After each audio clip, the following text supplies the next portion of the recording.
The debate is very timely, of course. We know that rising prices has caused a great deal of concern and worry for households and businesses across the country. And indeed, following April's energy price cap increase, the Welsh Government has estimated that some 45% of households in Wales could fall into real fuel poverty. Now, of course, the energy price cap, although it does offer some solace to those who are lucky enough to be included in it, is not applicable to off-grid homes and businesses.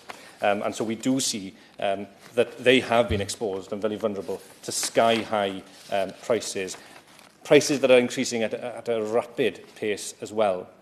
It's especially true in rural areas such as Ceredigion. And according to the Mid Wales Energy Strategy proposed by the Growing Mid Wales Partnership, as many as 72% of properties in Ceredigion are off mains gas grid. My constituents, therefore, are particularly exposed both to the recent increases in the price of heating fuel, but also to any policy changes that the government might bring in order to decarbonise their fuel source. We know, of course, but I think it bears repeating, that prices have typically increased by some 150%, according to my constituents, in the past year. Eye-watering sums have been quoted for some of my constituents.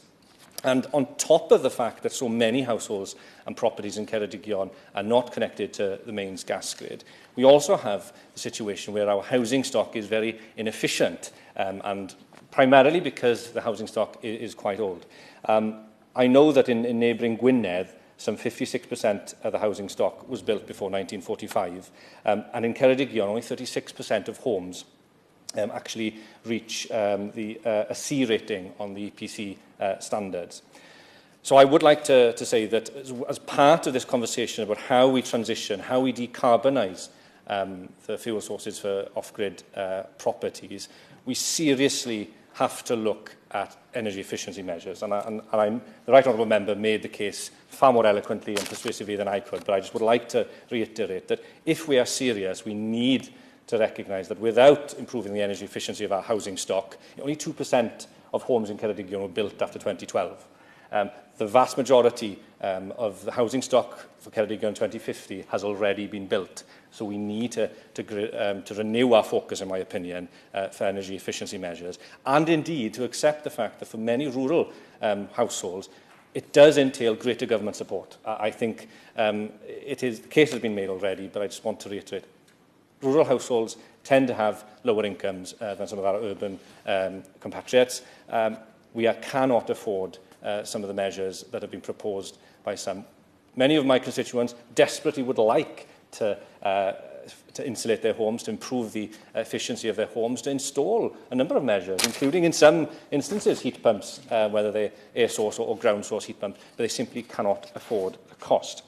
Now, I'd also like to mention the impact that the current crisis situation is having on businesses, and the way in which we do need to think about how we include them in our efforts to decarbonise our off-grid properties. One hospitality business in Ceredigion has informed me that their energy bills, they're an off-grid business, I should say, has increased by some 450%. It is, without putting too blunt a point on it, making them consider whether they can continue in business. They are otherwise very profitable, they're a successful business, but this hike in fuel prices for off-grid heating really has caused them to consider their future. I don't think that good businesses like these should be allowed to fail because of this current crisis. And so I do think that as part of the conversation this afternoon, I think we need to look at some more interim measures that the government may wish to consider to try and give them some short-term support, because they're very confident that if they can ride out this current storm, they can return to a very profitable and successful situation. But in addition to businesses, we need also remember about those community groups and assets that are also suffering in rural areas and off-grid properties. I've spoken to one this morning, as it happens, Calon Tysil, a community-run swimming pool in Llandysul in the Teifi Valley. They've informed me that they're now spending as much as £1,500 a week just on the fuel to heat the swimming pool. That doesn't count the heating costs for the other section of the facilities, just to heat the swimming pool. And they're already having to consider very difficult decisions that they would not want to make when it comes to scaling back some swimming lessons and the like. Now, they're in an interesting situation in that they do have plans to decarbonise their heating sources.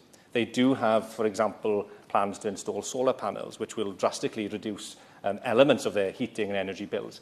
The problem they've got, though, is the timescale. They can't quite make it out through the current 6-month period without having to seriously draw back on their operations. And so, again, there's a question there for the government, perhaps, as to what interim short-term measures might we bring about to help organisations such as Calon Thistle and other community swimming pools, leisure facilities, you name them, just see out this current storm.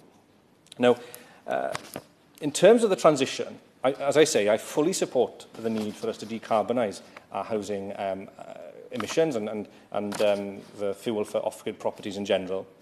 And BEIS has already estimated that some 20% of off-gas grid homes are technically unsuitable for low-temperature heat pumps. But analysis undertaken by firms such as Equity has found that some 44% of rural off-gas grid homes currently using heating oil can be considered hard to treat when the cost of the transition is taken into account. I've already mentioned, of course, the age of the housing stock in many of the rural areas, and that is a real issue, because as the Right Honourable Member for Clwyd West mentioned in his speech, we not only need to consider the cost of the measures themselves, whether they be heat pumps, whether they be something else, but also the associated insulation measures that you really have to install if you're going to get the best benefit out of the particular measure.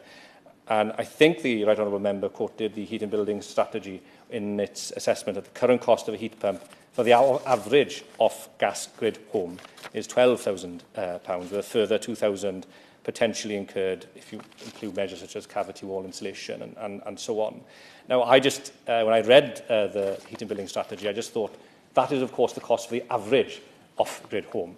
And I do think we need to reiterate the fact that in many parts of the UK, as you would expect, the cost will be far greater than that. And I just think of my own constituents in Ceredigion, where I know that some 35% of homes were constructed before 1900. You know, over a third of the properties in Ceredigion were built in the 19th century. That is quite striking. And one would imagine, although I'm not an expert, I'd imagine that the costs of insulating those homes and bringing it up to the relevant EPC rating that would allow them to really benefit from measures such as heat pumps will be quite significant. And so I'm not surprised in the least that a whole range of analysis has suggested that households living in such areas will find it almost impossible to afford the upfront cost of many of these measures. And so I know that I'm repeating myself, Sir Christopher, but I think it's a really important point. We need to see how we improve the financial support for these households, many of whom will be able to afford other measures. I'm not saying that they're struggling as such, but they won't be able to afford the additional cost of retrofitting their homes and installing some of these low-carbon technologies. But I'm conscious that I'm at risk of detaining the House for too long. So I'd just like to ask a couple of questions of the Minister, and I'd be very grateful if he was able to address them when he responds to the debate. We know that there are various support measures for hydrogen development, for example, but there are questions as to whether or not, to what extent they'll be applicable to rural off-grid homes. The Minister and I had an exchange in the Welsh Affairs Select Committee on this point, and I'm quite interested to know what his thoughts are on potentially rolling out and supporting the rollout of low-carbon gas alternatives like bio-LPG, as the Right Honourable Member mentioned, because it is something of a drop-in technology that could well offer us at least a short to mid-term solution if we are keen and certain on decarbonising homes in rural settings. But I'd also like to end just by asking the Minister, how do we support rural properties, whether they are domestic households or indeed businesses and community groups, weather this current storm? Because I know that there are a whole range of exciting projects in Ceredigion where we have housing associations, retrofitting houses. We have groups like Calon Thistle with some plans in the pipeline they just face a period of 6 to 9 months of real difficulty, and whether there might be something that the government could do as a short-term measure just to see them through. And one final question is that one couple has contacted me. They live in an off-grid house, and they've been quoted over £1,000 to fill their oil tank. They are on incomes that is more than their income as a couple, a monthly income, sorry. And the problem they see it is that they've been told they can't place orders of volumes less than 500 litres. And if it were possible to have some clarification on that point, it would be very much welcome, because I know of other households in Ceredigion that also have told me that they would be able to afford 250 litres at the moment, but at current prices, the 500 litre minimum limit is a stretch for them, and they can't quite make it.